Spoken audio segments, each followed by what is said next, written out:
매일 성경 묵상을 돕는 해설 가이드입니다. 안녕하세요. 묵상 코치입니다. 함께 읽고 나눌 말씀은 누가복음 18장 1절에서 14절까지 말씀입니다.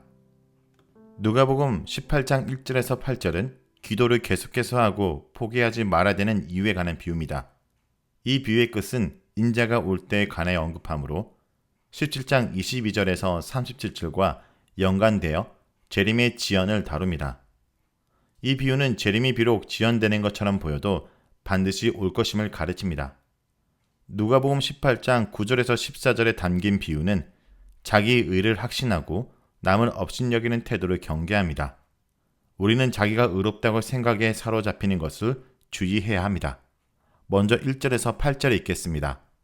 예수께서 그들에게 항상 기도하고 낙심하지 말아야 할 것을 비유로 말씀하여 이르시되 어떤 도시에 하나님을 두려워하지 않고 사람을 무시하는 한 재판장이 있는데 그 도시에 한 가부가 있어 자주 그에게 가서 내 원수에 대한 나의 원한을 풀어주소서 하되 그가 얼마 동안 듣지 아니하다가 후에 속으로 생각하되 내가 하나님을 두려워하지 않고 사람을 무시하나 이 가부가 나를 번거롭게 하니 내가 그 원한을 풀어주리라. 그렇지 않으면 늘 와서 나를 괴롭게 하리라 하였느니라.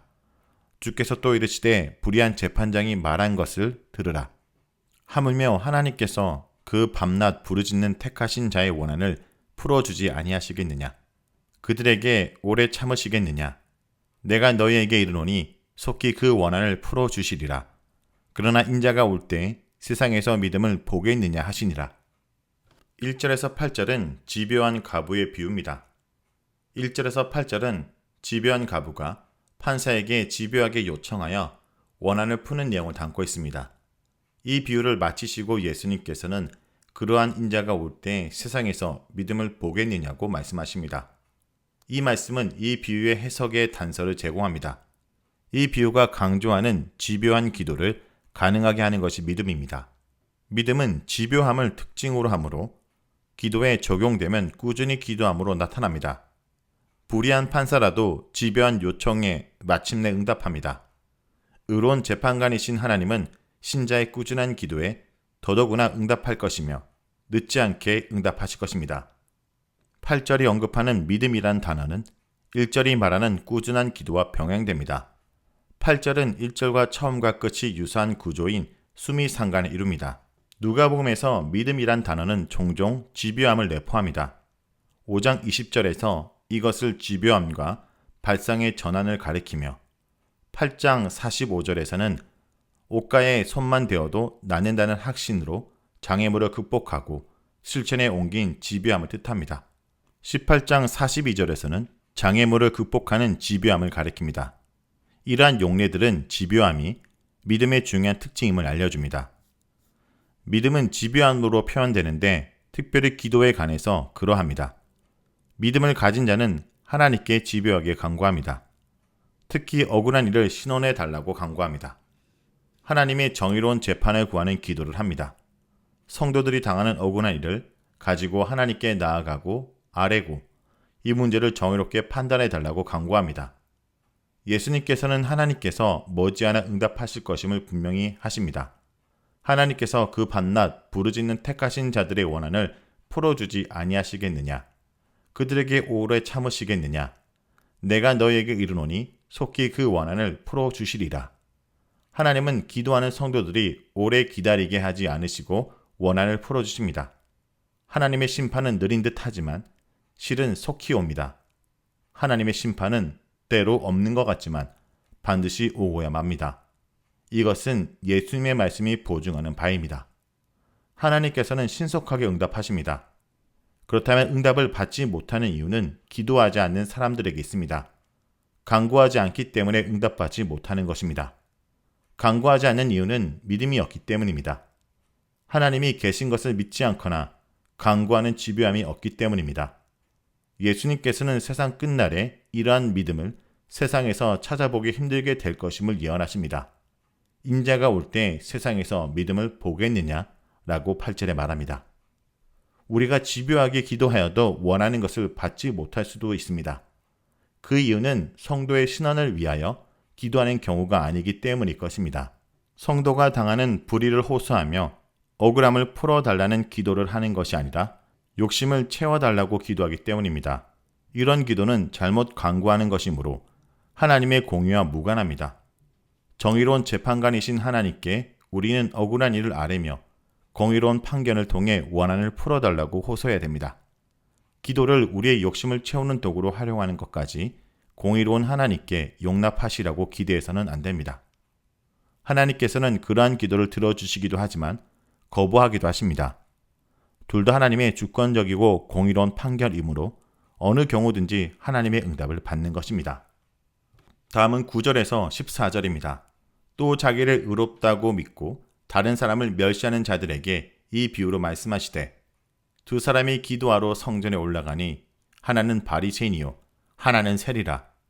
바리새인들은 서서 따로 기도하여 이르되 하나님이여 나는 다른 사람들 곧 토색, 불의, 간음을 하는 자들과 같지 아니하고 이 세리와도 같지 아니함을 감사하나이다. 나는 일해에 2번씩 금식하고 또 소득의 11조를 드리나이다 하고 세리는 멀리 서서 감히 눈을 들어 하늘을 쳐다보지도 못하고 다만 가슴을 치며 이르되 하나님이여 불쌍히 여기소서 나는 죄인이로소이다 하였느니라. 내가 너에게 이르노니 이에 저 바리새인이 아니고 이 사람이 의롭다 하심을 받고 그의 집으로 내려갔느니라. 무릇 자기를 높이는 자는 낮아지고 자기를 낮추는 자는 높아지리라 하시니라. 9절에서 14절은 바리새인과 세리의 비유입니다. 바리새인들의 태도는 자신들을 가진 것이 하나님께 행운이라고 여기는 태도입니다. 이러한 태도는 그들의 기도에서 표현됩니다. 그들은 기도하며 자기 자랑을 합니다. 나는 일해에 2번씩 금식하고 또 소득의 11조를 드리니이다. 기도를 하면서 하나님께 자랑하는 것은 잘못된 기도를 올리는 것입니다. 바리새인들은 하나님께 간구하는 대신 감사를 드리므로 겉보기에는 수준 높은 기도를 드린 듯합니다. 그런데 그들의 감사 제목에는 교만이 담겨 있습니다. 그들은 이렇게 기도합니다. 하나님이여 나는 다른 사람 곧 토색, 불의, 간음을 하는 자들과 같지 아니하고 이 세리와도 같지 아니함을 감사하나이다. 바리새인들은 자신들이 다른 사람들에 비해 상대적으로 의롭다는 것을 감사드립니다. 이러한 자랑의 영성은 진실한 기도와 무관합니다. 이러한 태도를 가진 자는 하나님께 인정을 받지 못합니다.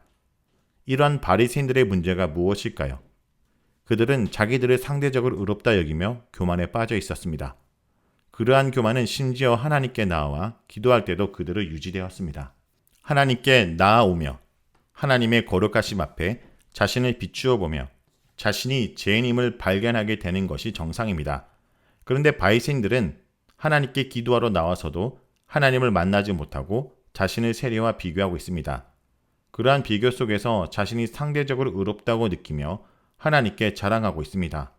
이러한 자는 하나님과 만나고 있는 자가 아니며 하나님의 거룩함을 경험한 자가 아닙니다. 그러나 하나님께서 받으시는 기도를 올린 자가 있었습니다. 그는 세리였습니다. 그는 사람들에게 죄인으로 간주되며 비난을 받는 사람이었으므로 사람들과 비교해서 자랑할 거리가 없었습니다. 그의 기도에는 아무런 자랑이 없었습니다. 그는 기도하러 와서 자신을 사람들과 비교하지 않고 하나님의 거룩하심 앞에 두려운 마음으로 섭니다. 세리는 멀리 서서 감히 눈을 들어 하나님을 쳐다보지 못하고 다만 가슴을 치며 이르되 이 세리는 멀리 서 있었지만 참으로 하나님께 나온 자였습니다. 멀리서도 하나님의 거룩하심을 강하게 느껴서 하늘을 쳐다보지도 못합니다. 그는 바리새인들처럼 자신을 자랑하지 않습니다. 그래서 감사의 제목도 없었습니다. 그러나 그는 자신이 죄인임을 인정합니다. 나는 죄인이로소이다. 이것은 그가 하나님을 만나고 있다는 증거입니다. 자신을 죄인으로 고백하는 것은 의로우신 하나님을 만났기에 가능한 고백입니다. 하나님의 거룩하심을 경험하며 자신의 모습을 깨달은 세리의 입에서 간구가 튀어나옵니다. 하나님이여 나를 불쌍히 여기소서. 이러한 간구는 바리새인들의 교만한 감사보다 더 수준 높은 기도입니다. 바리새인들은 하나님께 기도하며 여전히 자신을 사람들과 비교하며 약간 더 낫다고 감사했지만 세리는 자신을 하나님 앞에 세워놓고 하나님 앞에서 자신이 죄인임을 파악하였기 때문입니다. 나를 불쌍히 여기소서는 자신을 심판하지 말고 용서해달라는 간구입니다. 하나님께서는 이러한 간구를 바리새인의 교만한 감사보다 인정하십니다. 저 바리새인이 아니고 이 사람이 의롭다 하심을 받고 그의 집으로 내려갔느니라. 우리는 무엇을 기도해야 될까요? 하나님이 공의로운 심판에 따라 판단하시면 우리를 괴롭히는 자들이 심판을 받기도 하지만 우리도 심판을 받을 것입니다. 그러므로 우리는 하나님의 자비를 구하는 기도를 드려야 됩니다. 하나님께서 자비를 베푸시지 않으면 우리는 정죄받을 수밖에 없습니다. 그것을 깨닫고 하나님께 자비를 간구하는 자들을 하나님께서는 의롭다고 인정하십니다. 우리가 기도하며 우선적으로 간구해야 하는 것은 하나님의 자비로운 심판입니다. 자, 여기까지가 누가복음 18장 1절에서 14절까지 말씀입니다. 오늘 말씀을 통해 우리는 무엇을 묵상하고 적용해야 될까요? 하나님은 낮아지는 기도를 들으십니다. 스스로 의롭다고 믿는 바리새인들보다 자신을 죄인이라고 여기는 세리를 의롭다고 인정하셨습니다. 우리가 예수님을 믿으러 나올 때 우리는 세리처럼 자신이 죄인임을 고백하며 나와야 합니다. 그런데 우리는 점점 바리새인처럼 자신을 남과 비교하며 교만해지고 있지는 않습니까? 심지어 자신의 의로움을 사람들 앞에 자랑하고 나아가 하나님께 자랑하진 않습니까? 우리가 예수님을 믿어주니 하나님은 운이 참 좋았다 생각하고 우리 같은 좋은 고객을 만난 하나님은 우리에게 감사해야 된다고 생각하고 있지는 않습니까? 심지어 하나님 앞에서 우리가 본래부터 의로운 양 교만을 떨고 있지는 않습니까? 예수님의 보호를 통하여 하나님은 우리를 의롭다 하셨지만 우리는 여전히 죄인임을 잊지 말아야 합니다. 참으로 칭의를 경험한 사람은 하나님 앞에 자신이 죄인임을 느끼는 자입니다. 하나님께서는 그러한 자를 의롭다고 생각하십니다. 그러므로 오늘도 주님 앞에 낮아지는 기도를 드리기 원합니다. 이 땅 가운데 낮은 자리로 오신 예수님을 만나는 방법은 우리 또한 낮아지는 것입니다.